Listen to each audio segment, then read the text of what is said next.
제 19장. 내 하나님 여호와께서 이 여러 민족을 멸절하시고 내 하나님 여호와께서 그 땅을 내게 주심으로 내가 그것을 받고 그들의 성읍과 가옥에 거주할 때에 내 하나님 여호와께서 내게 기업으로 주신 땅 가운데에서 새 성읍을 너를 위하여 구별하고 내 하나님 여호와께서 내게 기업으로 주시는 땅 전체를 새 구역으로 나누어 길을 닫고 모든 살인자를 그 성읍으로 도피하게 하라. 살인자가 그리로 도피하여 살만한 경우는 이러하니 곧 누구든지 본래 원한이 없이 부지중에 그의 이웃을 죽인 일, 가령 사람이 그 이웃과 함께 벌목하러 삼림에 들어가서 손에 도끼를 들고 벌목하려고 찍을 때에 도끼가 자루에서 빠져 그의 이웃을 맞춰 그를 죽게 함과 같은 것이라. 이런 사람은 그 성읍 중 하나로 도피하여 생명을 보존할 것이니라. 그 사람이 그에게 본래 원한이 없으니 죽이기에 합당하지 아니하나 두렵건대 그 피를 보복하는 자의 마음이 복수심에 불타서 살인자를 뒤쫓는데 그 가는 길이 멀면 그를 따라잡아 죽일까 하노라. 그러므로 내가 네게 명령하기를 새 성읍을 너를 위하여 구별하라 하노라. 네 하나님 여호와께서 네 조상들에게 맹세하신 대로 네 지경을 넓혀 네 조상들에게 주리라고 말씀하신 땅을 다 내게 주실 때 또 너희가 오늘 내가 너희에게 명하는 이 모든 명령을 지켜 행하여 네 하나님 여호와를 사랑하고 항상 그의 길로 행할 때에는 이 셋 외에 새 성읍을 더하여 네 하나님 여호와께서 네게 기업으로 주시는 땅에서 무죄한 피를 흘리지 말라. 이같이 하면 그의 피가 네게로 돌아가지 아니하리라. 그러나 만일 어떤 사람이 그의 이웃을 미워하여 엎드려 그를 기다리다가 일어나 상처를 입혀 죽게 하고 이 한 성읍으로 도피하면 그 본 성읍 장로들이 사람을 보내어 그를 거기서 잡아다가 보복자의 손에 넘겨 죽이게 할 것이라. 내 눈이 그를 궁일히 여기지 말고 무죄한 피를 흘린 죄를 이스라엘에서 제하라. 그리하면 네게 복이 있으리라. 하나님께서 여러분 가정 안에 하나님의 긍휼과 은혜를 주시기를 바랍니다.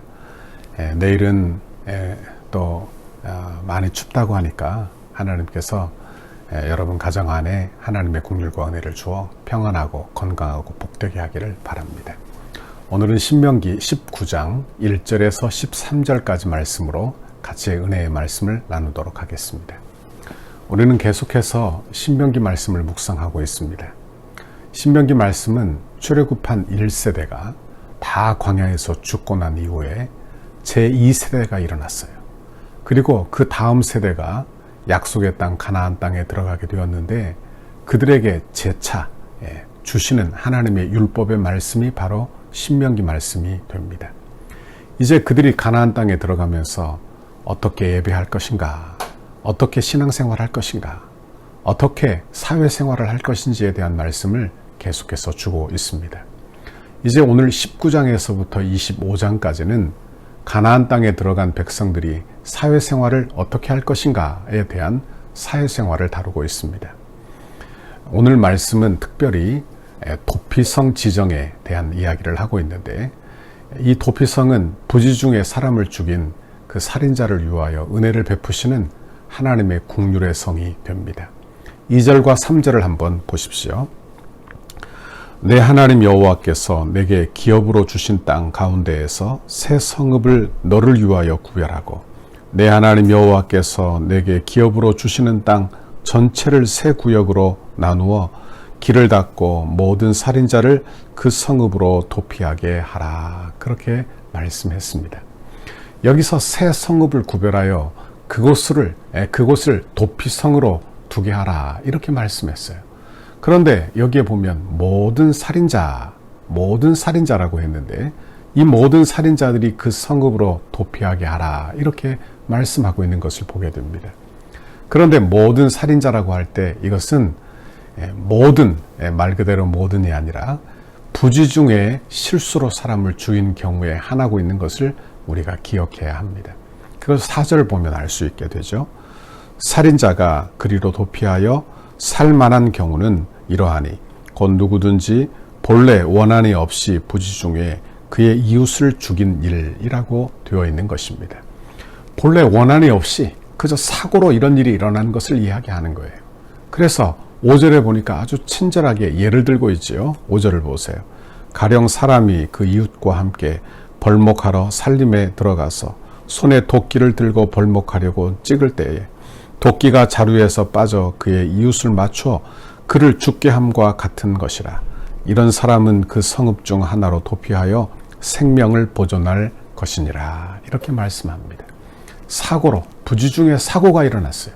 도끼를 들어 나무를 쳐야 되는데 그 도끼에서, 도끼 자루에서 도끼가 빠져나와 이웃을 맞춰 죽게 한 것입니다. 그러면 어떻게 되겠어요?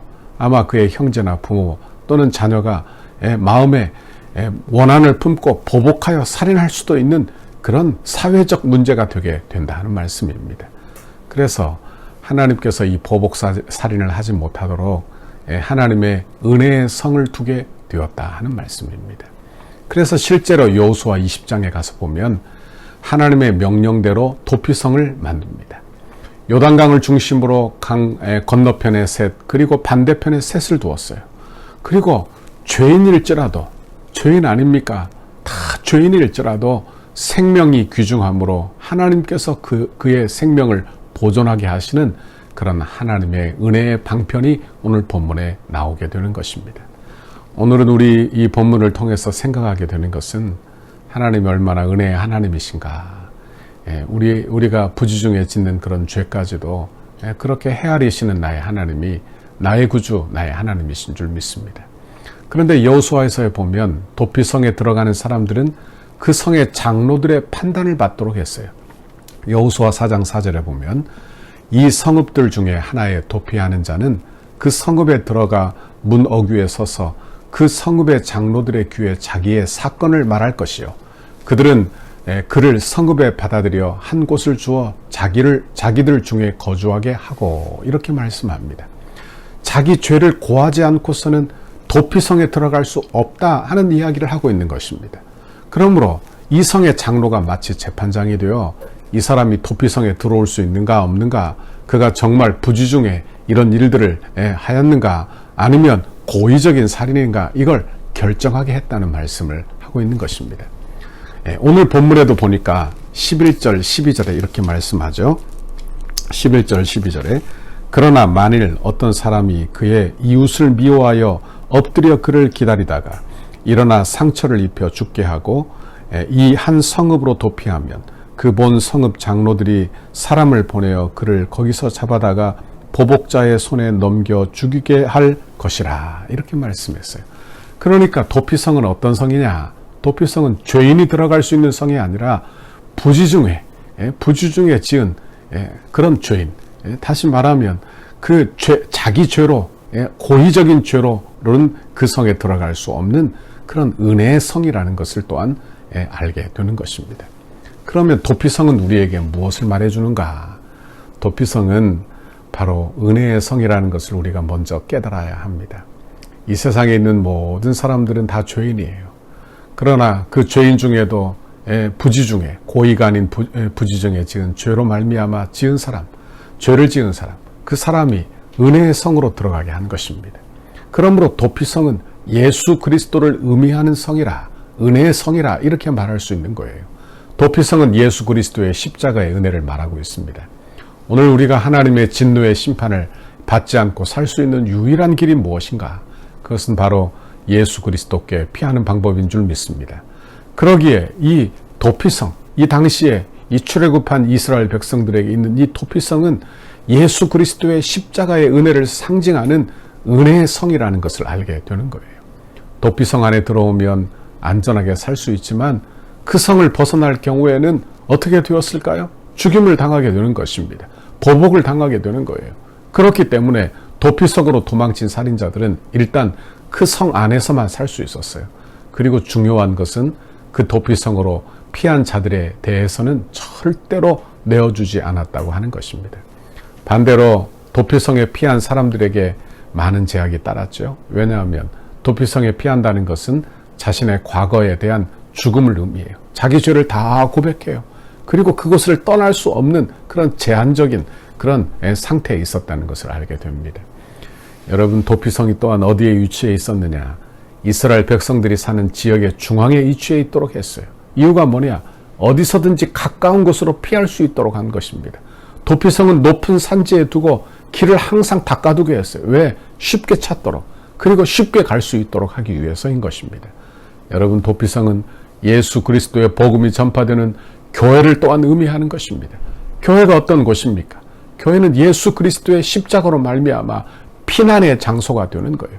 복음 아래 사함의 권세가 있는 곳이 바로 교회인 것입니다. 도피성 안에 들어오는 사람들은 일단 생명이 보존되었던 것처럼 예수 안에 들어온 사람들은 하나님의 진노의 심판을 면하고 구원을 얻게 되는 것입니다. 그래서 사도 바울은 그의 서신서에서 주 안에서라는 말을 많이 쓰고 있어요. 예수 안에서, 주 안에서. 이것이 바로 우리가 예수 안에 피하는 것입니다. 예수 안에 피하면 우리는 살 거예요. 그러므로 도피성은 은혜의 성입니다. 은혜의 성이에요.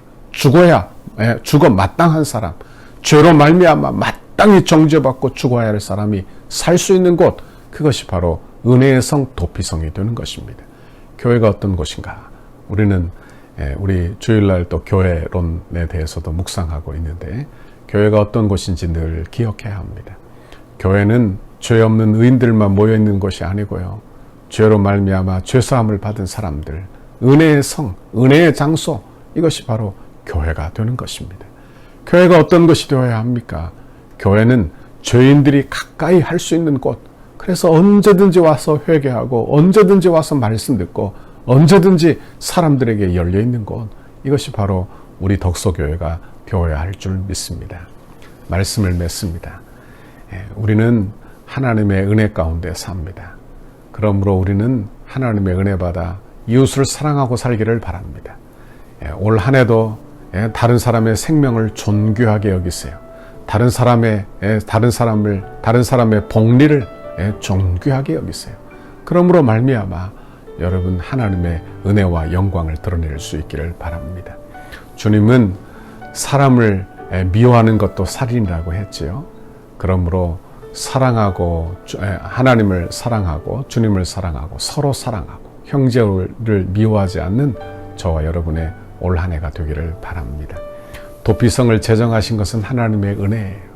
여러분, 우리에게도 교회를 주신 것은 하나님의 은혜입니다. 교회는 은혜의 장소예요. 그러므로 교회 안에서 하나님의 은혜를 맛보고 사는 것이 저와 여러분이 올 한 해 해야 될 일인 줄 압니다. 도피성은 예수 그리스도를 의미합니다. 예수 안에 들어온 사람들은 다 살 것입니다. 그러므로 여러분, 이렇게 죄 가운데 있는 영혼들을 교회 안으로 초대하는 저와 여러분의 올 한 해가 또한 되기를 바랍니다. 오늘 하루 여러분 어떤 계획이 있으신가요? 오늘도 날씨가 많이 추운데 하나님께서 여러분의 마음까지도 얼어붙지 않도록 하나님의 사랑으로 마음이 훈훈해져서 다른 사람들을 향하여 너그러운 마음을 갖는 오늘 하루가 되기를 바랍니다. 하나님께서 이런 긍휼과 은혜를 여러분 가정 안에 오늘 하루 풍족하게 베풀어 주시기를 주님의 이름으로 축원합니다. 같이 기도하겠습니다. 하나님 아버지, 고맙고 감사합니다.